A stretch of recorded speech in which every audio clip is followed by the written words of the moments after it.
우리 하나님 말씀 함께 보겠습니다. 사무엘하 15장 24절부터 26절입니다. 사무엘하 15장 24절부터 26절까지 우리 다 같이 한 목소리로 함께 봉독합니다. 보라, 사독과 그와 함께한 모든 레위 사람도 하나님의 언약궤를 메어다가 하나님의 궤를 내려놓고 아비아달도 올라와서 모든 백성이 성에서 나오기를 기다리도다.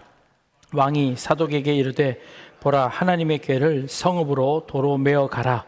만일 내가 여호와 앞에서 은혜를 입으면 도로 나를 인도하사 내게 그 궤와 그 계신 데를 보이시리라. 그러나 이와 같이 말씀하시기를 내가 너를 기뻐하지 아니한다 하시면 종이 여기 있사오니 선히 여기시는 대로 내게 행하시옵소서 하리라.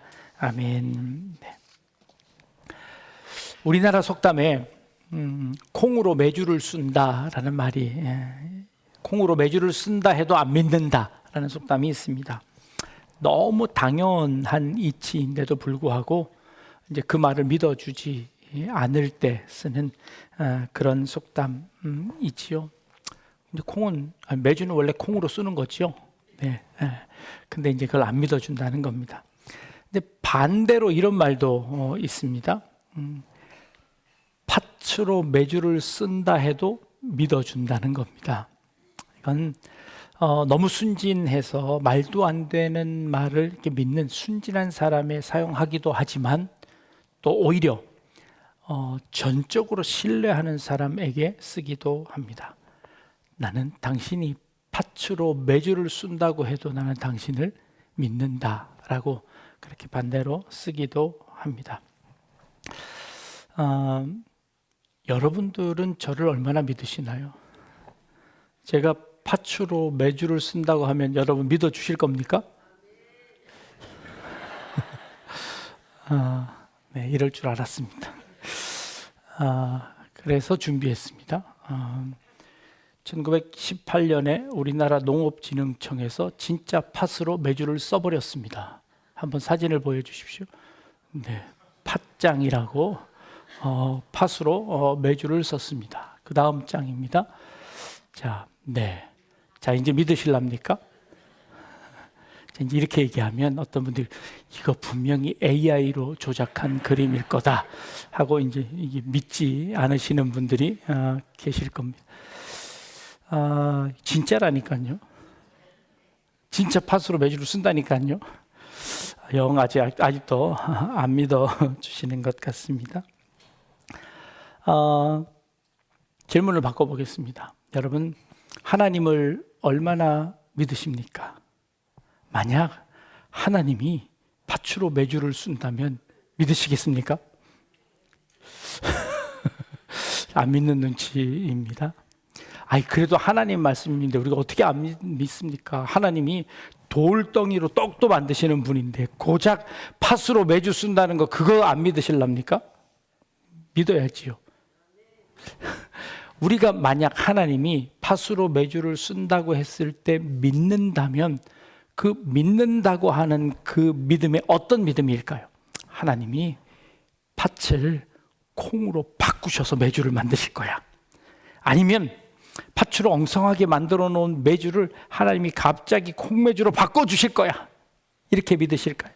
아니면 그냥 팥을 보고 야, 이건 콩이야, 콩. 믿어, 이거 콩이야 하고 그렇게 믿는 믿음일까요? 우리의 믿음이 어떻게 작동하는 걸까요? 종종 우리는 우리의 현실 가운데 콩이 아니라 팥일 때가 참 많습니다. 그런데 우리의 삶에 억지로 이건 콩이야, 콩일 거야, 콩이어야 돼, 하나님 콩으로 만들어 주세요 라는 믿음이 우리의 믿음일까요? 괜찮다, 괜찮다, 잘 될 거야, 잘 될 거야 라고 하는 것이 우리의 믿음일까요? 그런데 그런 믿음들은 오래 가지 못합니다. 곧 의심이 생기고 더 어려운 환경에 접해지면 질수록 우리는 그 의심이 더 심해질 수밖에 없지요.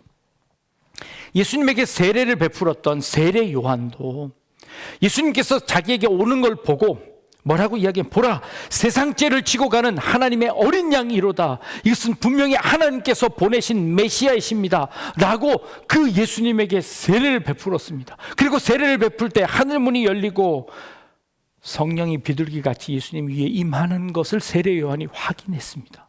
그리고 세례 요한은 뒤로 한 걸음 물러났습니다. 그런데 그 세례 요한이 로마군에 의해서 잡혀, 헤롯에서 잡혀 감옥에 갇히게 됩니다. 그 감옥 안에 잡혀 있던 세례 요한이 세상 돌아가는 이야기를 제자들로부터 듣습니다. 이제 그 메시아가 곧 일어나 하나님의 나라를 세우고 하나님의 나라를 만들어 갈 줄 알았는데, 예수님께서 그저 죄인들과 세리들과 함께 먹고 즐기며 지내는 모습을 보며 내가 본 그분이 분명히 메시아가 맞을까 아닐까 의심이 들기 시작했습니다. 그래, 세례 요한은 자신의 제자를 시켜 예수님에게 보냅니다. 당신이 오실 그 이가 맞습니까? 오실 그 이가 당신입니까? 하고 세례 요한의 의심이 들어서 예수님에게 묻습니다. 당신이 메시아가 맞습니까? 라고. 그때 예수님께서 의심하지 말고 믿거라 라고 말씀해 주시면 좋을 텐데 예수님이 그 말씀을 안 하십니다. 그리고는 예수님께서 그 제자에게 이렇게 말씀하십니다. 너는 가서 세례 요한에게 이렇게 이야기하거라.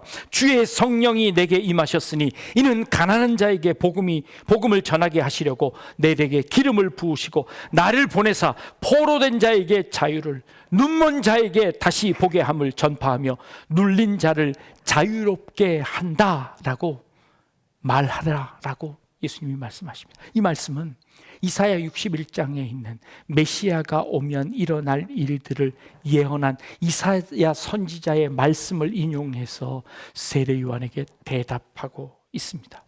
세례 요한이 그 말을 믿었을까요? 어떻게? 그 다음 구절은 성경에서 이야기하고 있지 않습니다. 믿음이 연약해질 때, 우리의 믿음이 흔들릴 때, 분명히 이것은 콩이 아니라 밭이라고 생각이 들 때 우리의 마음속에 의심이 생겨 자꾸 질문합니다. 진짜 메시아가 맞습니까? 내가 가고 있는 이 길이 맞습니까? 라고 질문합니다. 그리고 우리에게 증거를 찾으려고 합니다. 그런데 우리는 우리의 삶에 나타나는 그 증거만으로도 만족하지 못할 때가 많습니다. 밭으로 만든 사진을 보여줘도 못 믿습니다. 이거 AI로 만든 것 아닙니까? 라고 대번에 그 말이나 우리의 상식과 우리의 지금까지 살아온 기준으로 그것이 이해되지 않을 때가 참 많습니다. 우리의 믿음이 여기서 멈추면 안 됩니다. 여기서 한 걸음 더 나아갔으면 좋겠습니다. 도발적인 질문을 한번 해보면요, 예수님은 하나님을 믿으셨을까요? 아니, 예수님은 하나님을 믿지 않으셨답니다. 아니, 이렇게 하면 제가 이단이 될 수 있습니다. 아니, 예수님은 하나님을 믿으실 필요가 없었습니다. 왜요? 믿음이라는 것은 무엇입니까? 내가 보지 못한 것, 내가 볼 수 없는 것을 믿는 겁니다. 근데 예수님은 이미 하나님과 함께 계셨고 그 하나님과 동행하시다가 하나님의 일을 하러 이 땅에 오셨습니다. 예수님에게 하나님에 대한 믿음이 필요할까요? 아니요. 예수님은 하나님이 계시는 것을 알고 경험하고 그 하나님과 함께 계신 분입니다. 그러니 굳이 예수님에게 믿음까지 동원해서 하나님과의 관계를 유지할 필요가 없지 않을까요? 역설입니다. 믿음은 보이지 않는 것을 믿지만, 그러나 예수님은 이미 그것을 보고 계시고 그 하나님과 관계를 맺고 있다면 그분의 믿음이라는 것은 오히려 그것을 뛰어넘는 하나님을 아는 것, 그리고 그 하나님과 관계하는 것, 그 하나님과 동행하는 것일 수 있지 않을까요? 우리의 믿음도 보이지 않는 하나님을 믿는 것에서 한 걸음 더 나아가 그 하나님이 나와 함께 계시기에 나의 모든 환경, 아니, 그것이 콩이었던, 그것이 팥이었던, 그것이 무엇든 간에 그 하나님이 하실 수 있고 그 하나님이 나와 함께 하신다는 것을 나는 알고 인정하고 경험하고 살아가고 있습니다 라고 고백하는 것이야말로 우리의 참된 믿음의 단계가 아닐까 생각해 보는 겁니다. 예수님이 마지막 모든 사역을 다 마친 다음에 겟세마네 동산에 올라가 마지막 기도하시는 장면입니다. 그때 기도할 때 하나님, 하실 수 있다면, 하실 수만 있다면 이 잔을 내게서 옮겨 주십시오. 예수님은 이 땅에 그것 하러 오셨다는 것 너무 잘 알고 계십니다. 자신이 감당해야 할 사명이라는 것 예수님 너무나 잘 아셨습니다. 그럼에도 불구하고 그 일이 얼마나 힘들고 고통스러운 일이었으면 예수님께서 하나님께 말씀하십니다. 기도하십니다. 하나님, 할 수만 있으면 이 잔을 내게서 옮겨 주십시오. 그런데 예수님의 기도의 마지막은 그러나 나의 원대로 마옵시고 아버지의 원대로 이루어지기를 원하나이다 기도하십니다. 이건 예수님의 대단한 믿음의 선언이었을까요? 아니요, 그렇지 않습니다. 하나님을 너무 잘 아는 하나님의 아들로서의 자연스러운 결론입니다. 나도 힘들지만 이 일을 시키시는 아버지의 마음은 더 힘들다는 것을 예수님이 아시기에 그 하나님 앞에 이 힘듦을 고백하긴 했지만 그러나 그걸 내 뜻대로 어기지 않고 하나님의 뜻이 내 삶 가운데 이루어지기를 기도하시는, 정말 믿음이 아니라 그 믿음의 단계를 뛰어넘는 하나님과의 관계 가운데서 이야기할 수 있는 그 마지막 자연스러운 결론이지 않을까요? 오늘 우리가 읽은 다윗, 우리 계속해서 다윗의 삶을 추적해 오고 있습니다. 지난주에 다윗의 아들이었던 압살롬이 백성들의 마음을 다 훔쳐 아버지에게로부터 가는 것을 빼앗아 자기가 모든 공로를 다 쟁취했습니다. 그리고는 아버지에게 이렇게 이야기합니다. 아버지, 제가 헤브론에 가서 그 헤브론에서 하나님께 예배 드려야 합니다. 제가 그 광야에 있을 때 하나님과 약속한 것이 있는데 내가 예루살렘에 돌아오기만 하면 하나님 앞에 예배 드리기로 하나님께 서약했습니다. 그 서약을 지킬 수 있도록 제가 헤브론에 가서 예배 드리는 것을 허락해 주십시오 하고 다윗에게 요구합니다. 그러자 다윗이 흔쾌히 허락하고 군사들과 백성들을 내어주어 헤브론에 가서 그 하나님께 제사 지내도록 이 압살롬을 보냅니다. 그런데 압살롬이 그 헤브론에 가자마자 반역을 선포합니다. 그 헤브론은 다윗이 사울을 몰아내고 왕으로 등극했던 그 장소가 헤브론이었습니다. 이 압살롬은 그 장소를 일부러 택했습니다. 그리고 그곳에서 반역을 선포합니다. 이제 내가 이스라엘의 왕이다 하고 선포하며 보냈던 그 군사들과 백성들과 함께 다시 예루살렘을 향하여 군사를 일으켜 반란을 일으켰습니다. 그 소식을 들었던 다윗, 그 다윗이 가솔들도 다 챙기지 못하고 그냥 입던 옷 입고 그냥 허둥지둥 그 예루살렘을 빠져나오는 장면이 우리 오늘 읽은 장면입니다. 그런데 이 와중에 그 소식을 듣고 다윗 왕이 이 예루살렘 성전을 빠져 피난 간다는 소식을 들었던 제사장들이 어떤 결정을 내리는가 하니 서둘러 하나님의 법궤를 메고 다윗 왕 앞에 섭니다. 왕이시여, 우리도 왕의 편에 서겠습니다. 하나님의 법궤와 함께 떠나십시오. 하나님의 법궤가 있어야 다시 돌아올 수 있고 하나님의 법궤가 있어야 하나님이 함께 하신다는 것을 백성들에게 보여줄 수 있습니다. 하나님이 우리와 함께 하신다는 것을 보여주셔야 다시 돌아오실 수 있습니다 하고 제사장들이 그 다윗의 앞에 서며 우리도 함께 가겠습니다 하고 제사장이 딱 서 있는 겁니다. 그걸 맞닥뜨린 다윗이 그 제사장들을 향하여 오늘 하는 말입니다. 아니다. 너희들은 돌아가라. 예루살렘으로 돌아가고 하나님의 궤가 원래 있던 자리로 도로 돌려놓아라. 나는 나 혼자 떠나겠다 하고 떠납니다. 만일 내가 여호와 앞에서 은혜를 입으면 도로 나를 인도하사 내게 그 궤와 그 계신대를 보이시리라. 그러나 하나님이 나를 기뻐하지 아니하시면 종이 여기 있사오니 선히 여기시는 대로 내게 행하시옵소서. 이게 다윗의 고백입니다. 나는 하나님의 궤, 그 증거를 내가 소유하고 그것을 가졌다고 해서 나의 삶이 바뀌고 나의 이 어려움을 이긴다고 생각하지 않는다.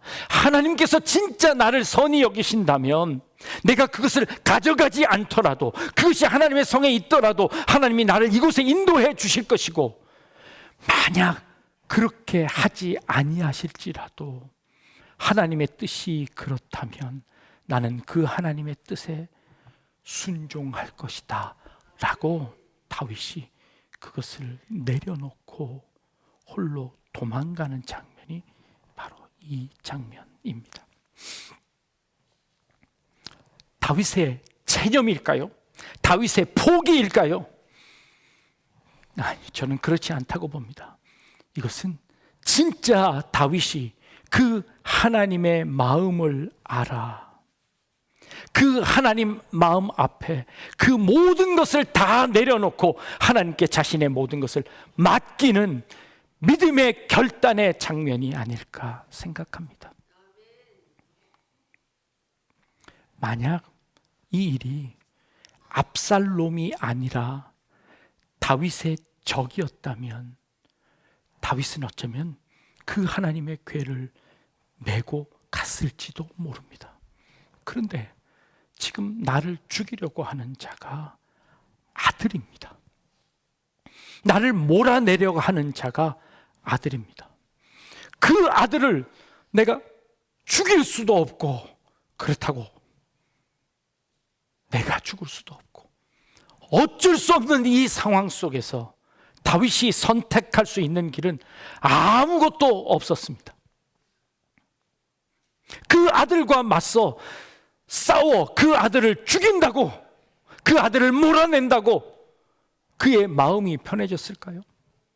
아니요, 절대 그렇지 않을 겁니다. 부모의 마음이 아니지요.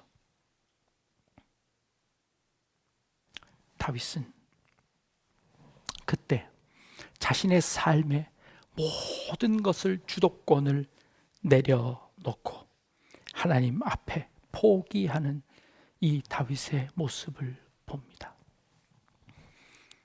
아들이었기 때문에 그럴 수 있었습니다.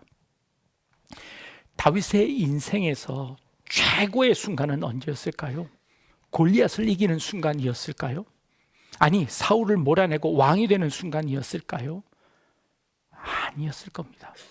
다윗의 신앙 인격에서 그가 성숙하게 되는 순간은 밧세바를 취했다가 그것이 들통나 하나님 앞에 무릎 꿇었던 그 순간에 다윗의 신앙이 성장했을 겁니다.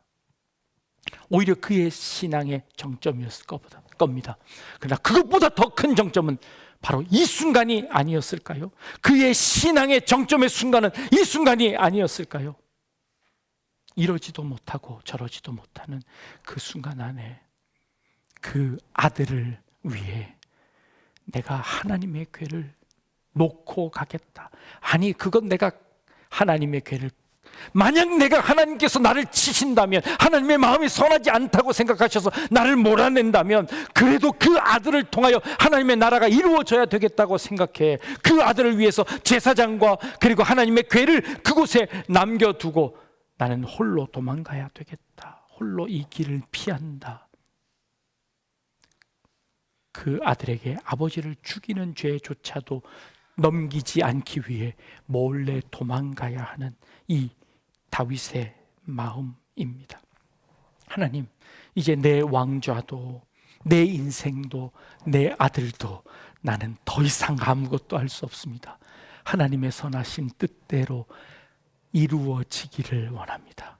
이거야말로 다윗의 신앙의 정점이 아닐까요? 부모가 돼보지 않으면 부모의 마음을 알 수 없지요. 다윗이 그 압살롬을 바라보며 그를 위해 눈물 흘렸던, 그렇지만 아무 말도 할 수 없었던 그 5년의 그 긴 시간 속에 그 아들을 향했던 그 마음과 그 사랑, 그 자녀는 아무것도 이해하지 못하지만 그저 서운하고 잘 못해준 것만 기억하는 그 아들, 그럼에도 불구하고 그 아들을 향해 원망할 수 없고 그저 다 내려놓고 떠날 수밖에 없는 이 부모의 마음, 그게 사랑이지 않을까요? 이 사랑에서 한 걸음 더 나아가 다윗은 그 하나님 앞에 그 자녀를 맡깁니다.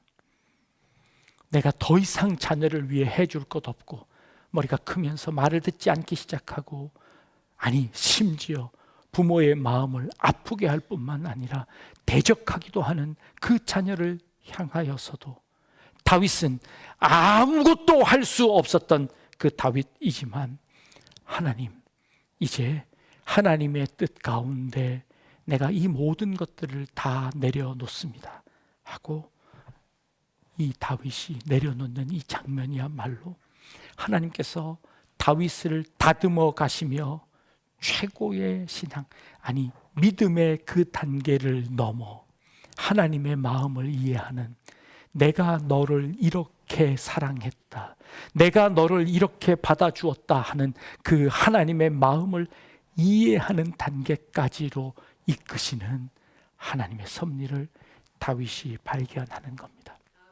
감람산으로 올라가는 그 예수님, 그 마지막 기도하시는 장면에 제자들은 잠을 잡니다. 그들을 깨웁니다. 너희들이 시험에 들지 않기 위해서 깨어 기도하거라. 그러나 곧 잠들어 버리는 그 제자들을 뒤로 하고 예수님은 그곳에서 기도하십니다. 나의 원대로 마옵시고 아버지의 원대로 이루어지기를 내가 원하나이다. 하나님이 선히 여기시는 대로 내게 행하시옵소서. 하나님이 행하시는 그 모든 것 가운데 나는 어떤 불평도 어떤 원망도 하지 않고 하나님의 뜻이 내 삶 가운데 이루어지기를, 우리의 가정 가운데, 압살롬 가운데 이루어지기를 내가 받겠습니다. 이건 믿음이라고 표현할 수 없는 하나님의 마음을 이해한, 하나님과 하나 되어진 그 사람들만 고백할 수 있는 고백이고, 다윗은 그 고백을 이제야 하게 된 것이지요. 이 시간 우리 부모된 우리 모든 성도님들, 이 다윗의 이 마음을, 다윗의 이 고백이 여러분들의 고백이 되었으면 좋겠습니다. 하나님의 선한 뜻이 내 삶 가운데 뿐만 아니라 내가 어찌할 수 없는 우리의 자녀들 가운데, 우리의 가정 가운데, 내가 어찌할 수 없는 이 환경 가운데 하나님의 선한 뜻이 내게 이루어지기를 원하나이다. 자포자기도 아니고 포기도 아니고 하나님 앞에 전적으로 고난을 맡겨드리는 신앙, 믿음, 인격의 고백입니다. 이 고백이 우리의 고백이 되어질 수 있기를 주님의 이름으로 축복합니다. 기도하겠습니다.